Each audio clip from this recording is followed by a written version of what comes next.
practice exam 4. So, a couple fill in the boxes. Again, not having any multiple choice on here, but there will be multiple choice.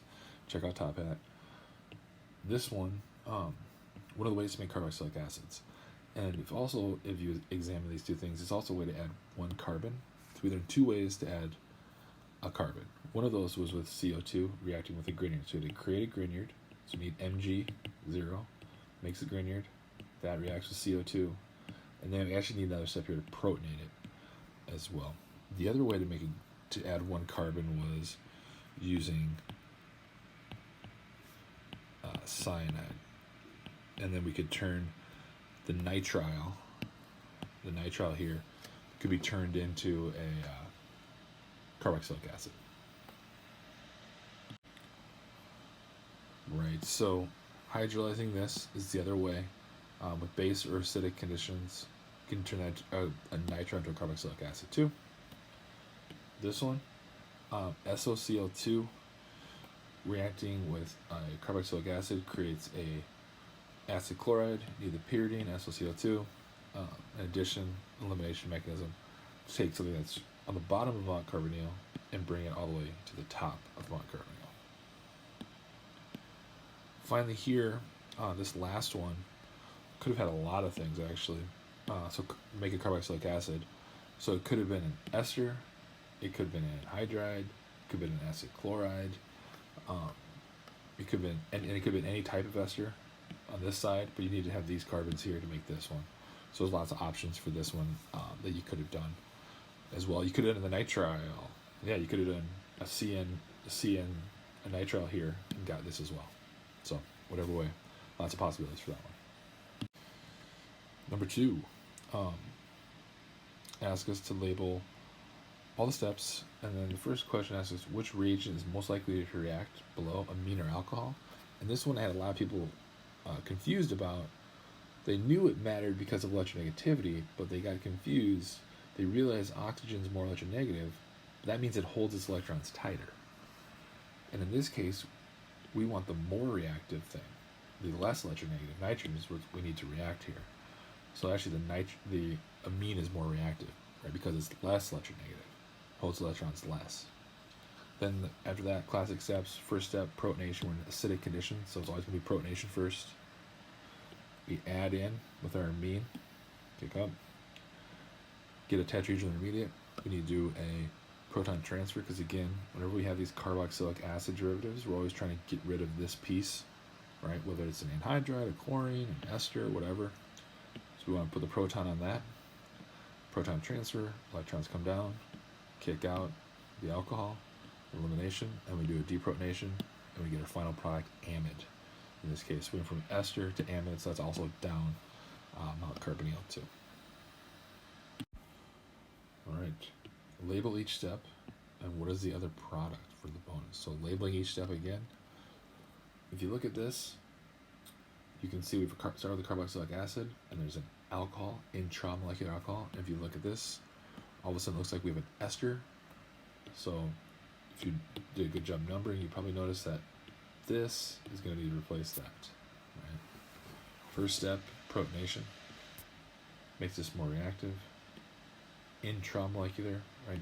Doesn't matter about what the solvent is in this case because the alcohol that's in the same molecule is going to react faster than the solvent even. We add in, plus you know what you're making. I told you the product.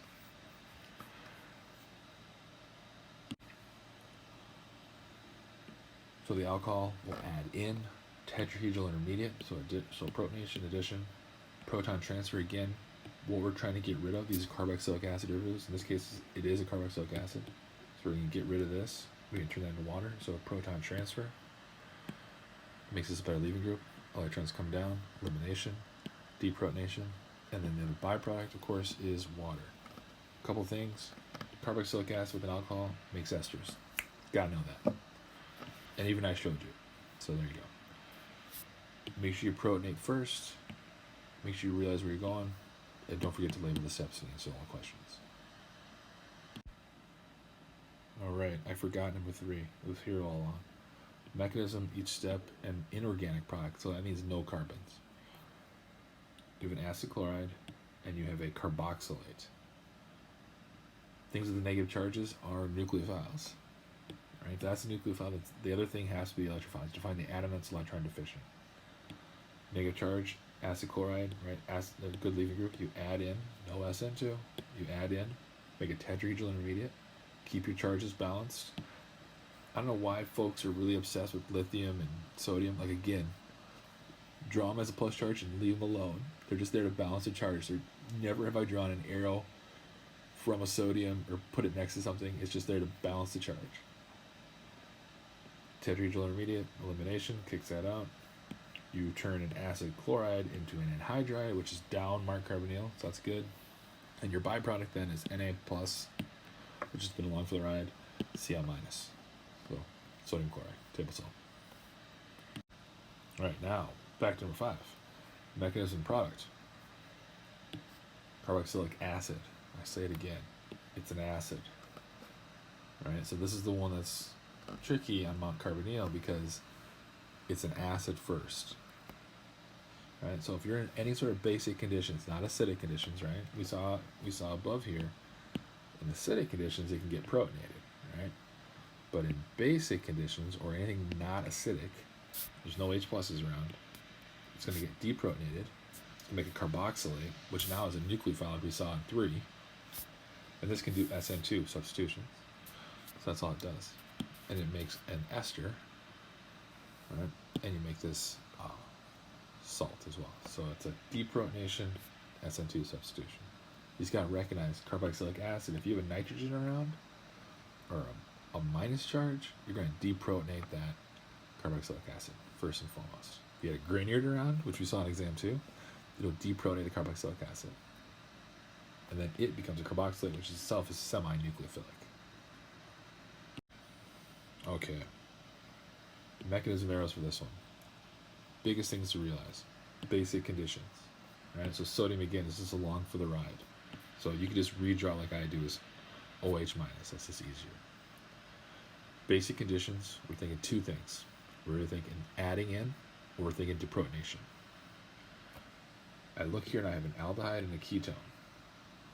Neither of those have very good leaving groups if something added in. So I'm thinking deprotonation here. If I'm thinking deprotonation, I'm looking for alpha CHs. This aldehyde doesn't have any alpha CHs. This CH is not acidic. There's only one type of alpha CH, and that's this one of the ketone. So we're going to deprotonate there, make an enolate, which of course is the nucleophile. Notice it has a negative charge. And it's nucleophilic at carbon 3. So you could redraw this if you wanted to. You could draw its resonance form. If it's easier for you to see and understand, you could draw it like that too. Either way, it's the nucleophile. Carbon 3 is going to react with carbon 5 because this aldehyde is the electrophile then. Right? Something's a nucleophile, something's an electrophile. 3 reacts with 5 to make a tetrahedral intermediate. Should have kept numbering. That's always a good idea. 1, 2, 3, 5, 4. Take your time drawing these out. What I like to do, draw the nucleophile out completely, and then show the new bond being formed and fill everything else in. Doesn't even look pretty, but don't lose atoms, don't lose carbons. Number them. So you make this intermediate, no good leaving groups, right? So you're going to protonate, right? When you do this first step, you made water, so deprotonate. So protonate the product, deprotonate the water. You remade OH minus, which then can do an E2 reaction, because again, this alpha CH is still pretty acidic, right? So you can do an E2 and kick out the OH minus. And people will say, what? Wait a second, OH minus isn't a good leaving group. You're right, it isn't. But look what we just made. This hydrogen's acidic because of resonance stabilizing. And we made a pi bond here, and notice everything's conjugated. Right? We made a fully conjugated system. This whole thing could do resonance with itself. So that's another reason why this will happen. All right, number 7. Mechanism here. Got LDA, so a large bulky base. So this should also tell you something, a large bulky base. probably not going to do addition because it's too sterically hindered, right? So it's probably going to do deprotonations. You also look here, we have 3 different ketones. So, well, wait, we're not going to do addition anyways because there's no good leaving groups. So we're going to do deprotonation. The question is, which one of these alpha CHs is the most acidic? So we'll look at the starting materials first, and then we'll look at the products. I number my atoms. I look and I see here, there's alpha CHs, alpha CHs, alpha CHs, alpha CHs, and alpha CHs. I have 1, 2, 3, 4, 5 different types. How am I going to pick one? Well, you got to find the most acidic one, most reactive one. That's the one that can do resonance with 2 of the ketones. That's at CH at 6, because you can do resonance this way, or you can do resonance this way. Okay, so this CH again can do resonance this way or this way. That makes it a more stable product. Right? So 6 is where it's going to be our enolate. Amongst 1, 2, 3, 4, 5 options, this one's the most acidic. Good to be able to identify those things. Remember, that's that 1, 2, 3 or 1, 3 dicarbonyl. So if this is my nucleophile, that means carbon 2 has to be my electrophile. I also could have looked at the product and figured this out. So the way to look at this, you start out with 1, 2, 3 ketones.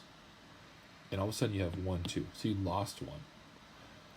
Where'd it go? Well, presumably that means carbon 6 and carbon 2 are the new bond, right? So where that pi bond is at, that new pi bond, there was a acetyl bond over there. It was at carbon 2, and then carbon 6 was the nucleophile. So if you pull it away, the carbon next to the 2 ketones is the nucleophile. And then if you cut this, this is where the carbonyl was at.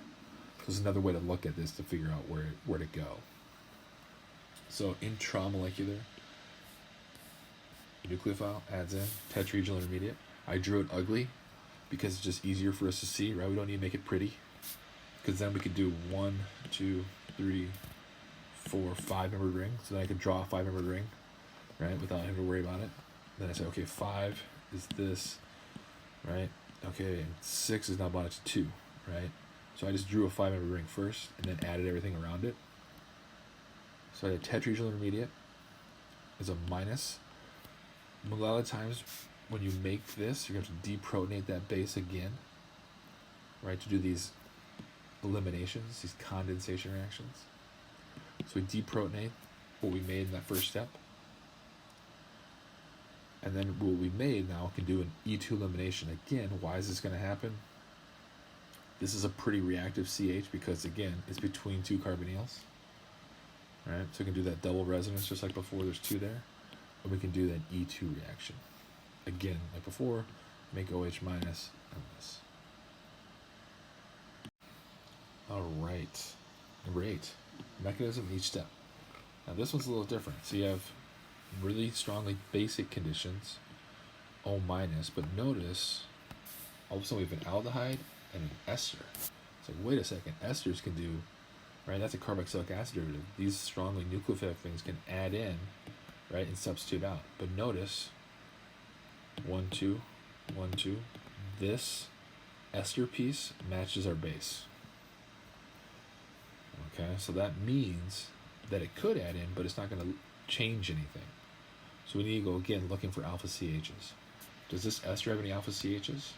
Nope, 5 has 2 carbons, so there's no alpha CHs, and this is not an alpha CH, right? We have an aldehyde, there's a CH here, but that's not an alpha CH. There's only 1 type of alpha CH here. Notice how the last one we have 5 types, and now we'll have 1. Right? So 1. So we're going to deprotonate here, make an enolate. All right, you can draw the resonance form. So carbon 2 and carbon 6. 2 is the nucleophile, 6 is the electrophile. We add in.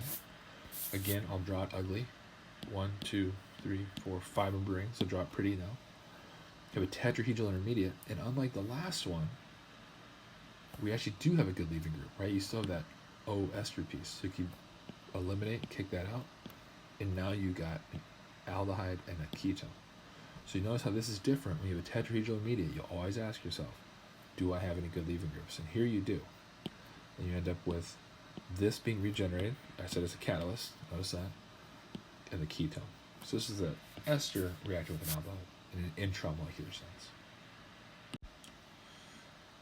Label each step and mechanism. So this one is an oldie but a goodie. Ketone, catalyst, amine, secondary amine. You should hopefully in your brain know this makes it enamine, but it's right there for you to do it. First step, of course, is protonation. Then we add in, because we know where we're going to. We add in. We do a proton transfer, because again, we're trying to get rid of this water. Notice there's no oxygen here. So it turns into water. We do elimination. We make an aminium, but the alpha CH, notice how there's alpha CHs here. We can deprotonate that and make the pi bond, deprotonation and elimination.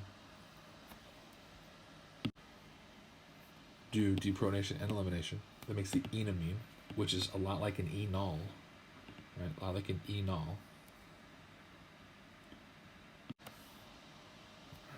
So the enamine itself reacts very similarly to a enol or an enolate.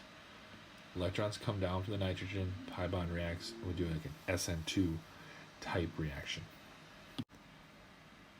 Enamine reacts like an enolate. Again, the alpha carbon is the nucleophile. Electrons come down, pi bond reacts, we do an addition substitution. We make it iminium, which of course can be hydrolyzed. If we added water at this point, we could turn this back into the ketone as well, which is something we learned in Unit 3. Just want you to see an enamine and how this is like the nitrogen version of the enol. Right? It's like you've seen something like this. This is the nitrogen version of that. Either way, it's the alpha carbon where things get added. It's this carbon where things get added.